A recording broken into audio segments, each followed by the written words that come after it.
Welcome back to Mimi's World. Let's get started with DIY number 1. You'll need 3 pumpkins, a large one, and here I have a medium-sized one and a small one, but I actually end up using a large one and 2 medium-sized ones. So here I'm deciding to leave everything alone on the decorated end and just go with the back ends. It's just easier to use, less prepping, and I can just get on with it. So yeah, this little one I end up not using. I wanted to use it, but I didn't like the outcome, so I ended up not using it. But for now, it's in the video. So but I actually ended up using 2 of these here, these bare ones. I ended up using 2 of those, and the Merlot color of paint is the one I ended up using on the small one. So I might still keep it for Halloween, but I end up not using it for this DIY. But I do paint the large one with the cashew Waverly chalk paint, and I paint the medium-sized ones, the 2 medium-sized ones, with the pumpkin Waverly chalk paint and some hazelnut for the border, for the outline, and some apple barrel brown paint for the other one. You'll see when we get to it. So here I'm just going to paint the large one with the cashew Waverly chalk paint, and it goes on pretty easy since I didn't have to worry about glitter on the other side or other graphics on it. So for me, it just works out better to just flip them over, and I do end up taking off the embellishments later on. I didn't right away. I wanted to just start painting and be able to allow it to dry and get all that done first. So yes, here I'm just painting away, painting my little heart out. I probably should have grabbed a bigger brush, but I was already into it, so I thought, well, whatever, I'll just keep on going till I get done. So I just take my time and just paint. It's pretty therapeutic. I like to paint projects, and to me they're therapeutic. So I just have fun with that. Just paint them, and I do give it a couple coats. Not completely, but just where I feel like it needed it. So just want to make sure I get it all taken care of. I do leave the stem blank because I do something special with that later. You'll see in a little bit. So there I go, getting it all painted and looking cohesive and covered. Set it aside. So here I'm taking the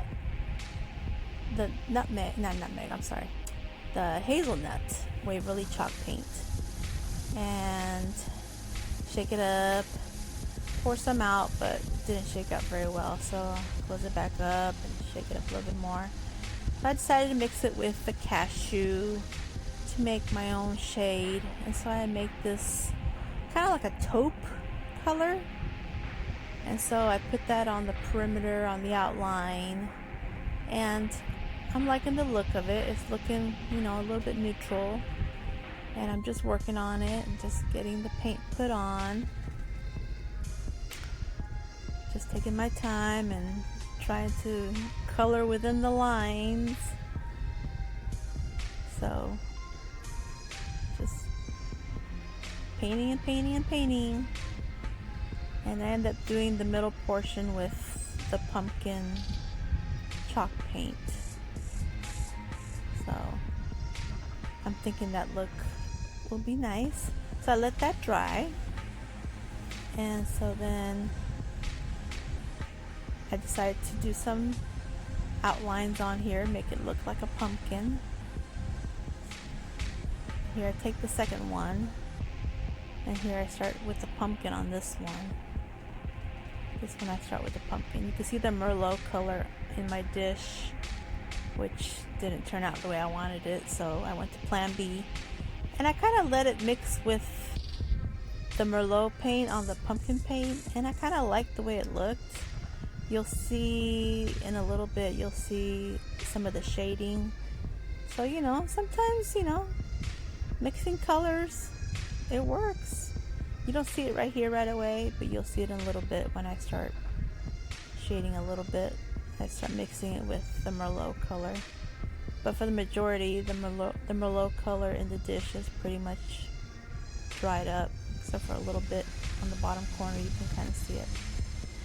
So anyway, I'm enjoying this color. Okay, so here I decided to take some of these Dollar Tree log pieces and cut them in half. So check this out, guys. This is how you cut them in half, guys. So you take one of these multi-tools and get the little knife portion out of it. And please be careful because this stuff is sharp. Anyway, you just put it down in the center of the logs and just hammer it away. And voila! Cut them in half. So I do that to a few of them. Get them all cut up. Don't worry, I didn't cut myself. I'm pretty careful. But yeah, it was actually kind of therapeutic, to tell you the truth. So anyway, take the aggressions out. So anyway, here I decided to use these sliced log pieces to use as my pumpkin stem. And I think it looks kind of cute. I'm pretty happy with it. I end up using, actually that one there, I ended up taking the top portion off. I didn't like the way it looked. But, you know, when you're creating something, you try this and you try that. So here I decided to take a piece of twine and put a little piece of Scotch tape on the end to make a makeshift needle, if you will, so I can thread some wooden beads. So I take these, actually they're hair beads from Dollar Tree. I take some of these dark hair beads and I mix them with some of the natural wood beads that I had purchased from Amazon, and I just decide to alternate dark with light, going back and forth until I make a hanger. So I'm going to use this as a hanger for my pumpkin. And I don't know what I did with the footage where I would actually put it on the pumpkin, but you'll see where all of a sudden it'll just magically be on the pumpkin. But yes, this is going to be a hanger. And actually, I'm creating this trio of pumpkins in a couple ways. You can either hang it or stand it on a stand, and so you'll see that in a little bit. But here I'm just threading and alternating dark with light to give it an interesting look. I really like the way the two colors look. So yeah, so here's what I'm talking about. See, now it's magically on there. But yes, I just threaded it through and made some knots. Super simple. So I'm pretty happy with my pumpkins. The one on the left is the one with the cashew and the pumpkin with a little bit of Merlot. And then the one on the right is the one with the brown apple barrel paint on the outline. And pumpkin and Merlot on the center. So I think it gives it some depth when you have the shading like that. So here I decide to hot glue them together onto the large pumpkin in the center. And I do end up turning him over and I hot glue the back, but somehow I don't know why it didn't record it, but oh, maybe it did. Oh, it did. Okay. I don't know. I guess I missed that portion earlier. But yeah, see where it says thankful and blessed on the back? I didn't mess with it. I'm just gonna leave it like that. So I don't know. But here I have it all ready to go, and so it's done. Until I decide to put the ribbon. So here I take some of this new Dollar Tree brown ribbon with gold leaves on it, and some of this orange ribbon with gold design on it, and I just make a few real quick bows with some of the ribbon and some twine in the center. I just kind of wrap it around until it gathers it and turns into a ribbon, a bow. And so I do that, and I just tie it real tight so it won't come loose. And then once I get that done, I end up taking some extra ribbon, and I give it like a tail, or the portion that actually will come out on the sides. Not sure what it's called. I'm thinking it's called a tail, but I'm not sure. So here I just wrap it again with some more twine just to secure it well.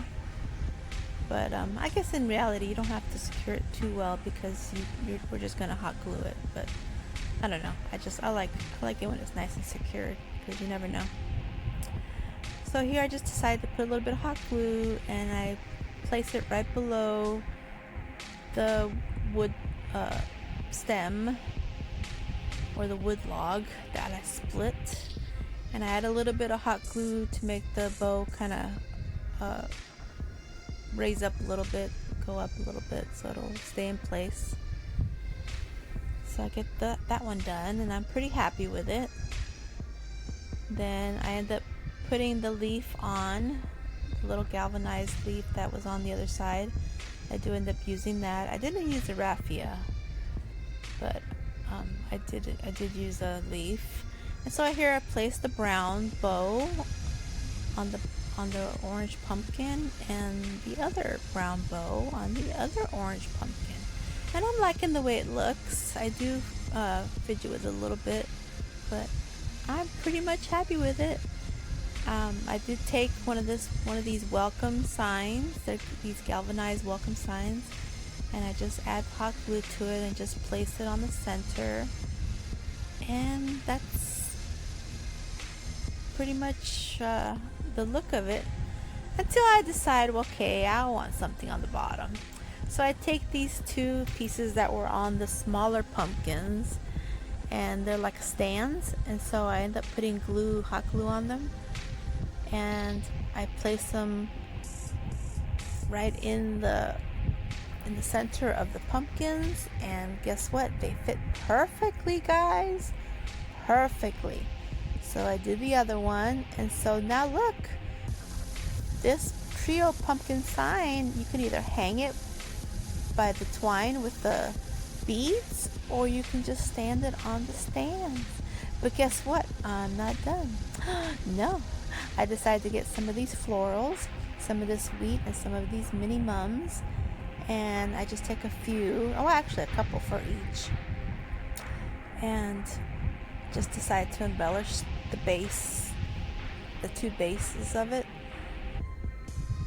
I just wanted to have a little bit on there, not too much. I didn't want to make it too busy, but I add a little bit of the wheat, a little bit of hot glue, and just place it on there, and it stays pretty well, and it's sitting right on the base.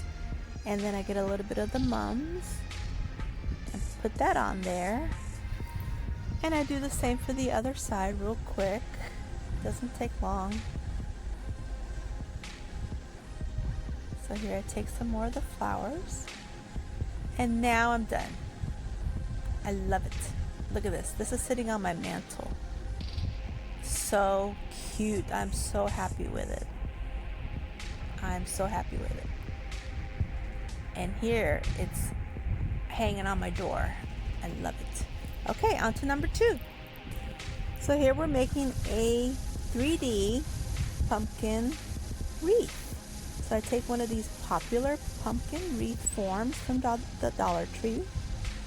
And guys, I gotta tell you, I think I was a little bit out of my mind when I decided to wrap each one of these metal portions with twine. So if you decide to do this, my suggestion is go watch a movie and just take your time, because it's gonna take a little bit. But you know what? The outcome is so worth it. So here I have it all done. Yes, I ended up sitting on my couch and watching Hannah, the TV show from Amazon. I love that Amazon Prime. Love that show. Anyway, I digress. So here I'm just adding the finishing touch of wrapping some twine around the stem, and I kind of fidget with it because I want it to be nice and tight. I don't want it for it to come apart. So I just kind of spin it around on there, and just when I thought I was almost done, the whole thing fell apart on me. That's just life, I guess. That kind of symbolic to life's challenges. So here I add more glue and trying to get it to stay so it'll stay in and look nice. But I still see that it's a little bit bare on the top, so I just kind of fidget with it, and as you can see, you'll see that I'll add a little bit more twine, a little bit more glue, and I'll just keep working it until it's all covered up and until I'm happy with it.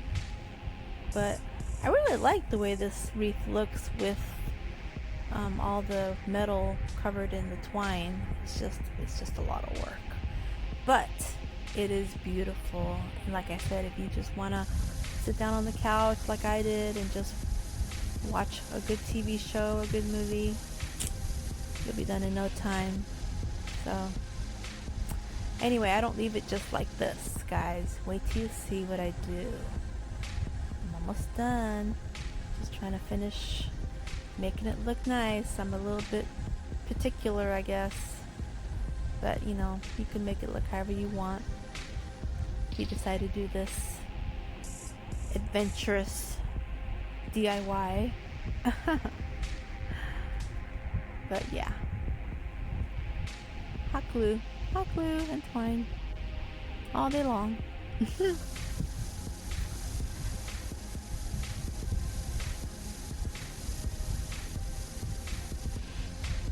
Alright, so here I'm basically done with it. There's a few little pieces here and there where I had to gather them together, but you know, it's okay. Okay, I guess I'm not done.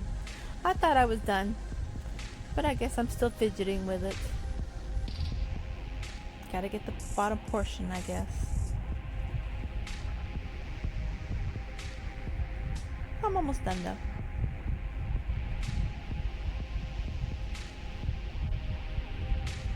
Trying to handle that hot glue without burning myself.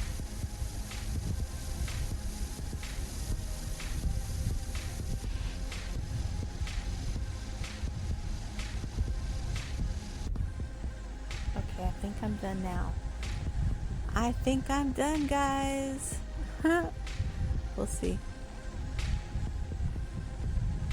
Am I done? Am I done? Yes, I am done. Okay, so now I take some of this paper that I got from Thrive Market, where they wrap their products with it. It's a shipping paper, but I like how it's unique. It's like a mesh, like a paper mesh. So I decided to use it as the background of my wreath. Again, I feel like it looks kind of like a neat paper. And hey, it was for free. It came with my order. So here I just trim it out a little bit. I don't do it perfectly. I just kind of trim it real quick just to get it glued down. And I add hot glue at portions at a time. And then I just set the wreath form onto it. And it holds up very nice. It holds up very well. And I get one side done. And then I'll turn it around and get the other side done. And again, I'll just take my time with it, since it is hot glue and I'm working with, it's like a craft paper that's kind of like a mesh design. I don't know how else to describe it. It's kind of a neat paper. So I just make sure it's nice and secured onto the paper. And again, it doesn't take long because it is just paper, so it'll adhere very well. And I'll try to get the inside edges just so it's secured. So now once it's all dry, I start trimming out the edges so that way it'll look a little bit neater. It won't be so messy. And I still don't trim it out perfect, but later I do trim it out a little bit better. But here I just trim it out and get all the little pieces off. And again, since it's a thin paper, then it trims off pretty easily. So just working at it, taking my time, getting it all off. Yeah, I don't think anybody's ever used this kind of paper for a DIY, so this is a first look here, guys. This is an original. Oh my goodness. Okay, so here I take some florals, and I take some of these mini pomegranates and some of these foxtails and the rest of the wheat that I had and the rest of the mini mums and a few other little sprigs that I had on hand, and I just start gathering and assembling them, making like a bouquet, if you will. And I just try to do the dark ones in the back and the colorful ones towards the front, and then I'll add the pomegranate, the extra pieces that I had, and then the pomegranates and then the flowers, and I just kind of work it, trying to make it look like a pretty bouquet. And here's where I take the raffia that came off those pumpkins from earlier, and I just wrap it around real tight. I wrap them real tight and put a knot, secure it well. And once I got that done, then I'll just kind of bend them back. I'll bend them back so you can't see the raffia and you can't see where I gathered them. And I'll stick them inside the wreath form carefully, not to tear the paper in the back. And for this particular wreath, you don't need styrofoam or anything. The flowers will stay there because I will glue them to the paper. So I start gluing and try to fan out the bouquet that I created. And I do decide to add more florals, some more of the mini pomegranates and some more of the flowers, and I had a couple extra leaves, some of the green leaves from some of the flowers, so I ended up sticking those in there just to fill in the bottom. So I put some there and some on the other side, and just trying to get it to look full. Add my florals, try to make it look cohesive and pretty, and I'm pretty happy with it. Now I just need the hanger. So I take some of this wired jute twine and I cut off a little piece with my multi-tool that helped me cut those logs earlier. Cut that off, and I just put them through some of that mesh paper and the top portion of the wired wreath form, and I'll just twist them on there since they're wired. They're easy to work with, and secure it well, and then I do the other side, and yeah, that's my hanger. I'm pretty happy with it. I was thinking of doing a bow on the middle, but then I thought, no, I think that's enough stuff. I think it's ornate enough. So here I decide, okay, it's time to take down the summer wreath that I had up all summer long, and then here's my fall wreath. So goodbye summer, hello fall. Well, that's it, guys. Thank you for watching my video and hanging out with me. And please remember to subscribe if you haven't yet, and give me thumbs up if you enjoyed this video. Bye-bye.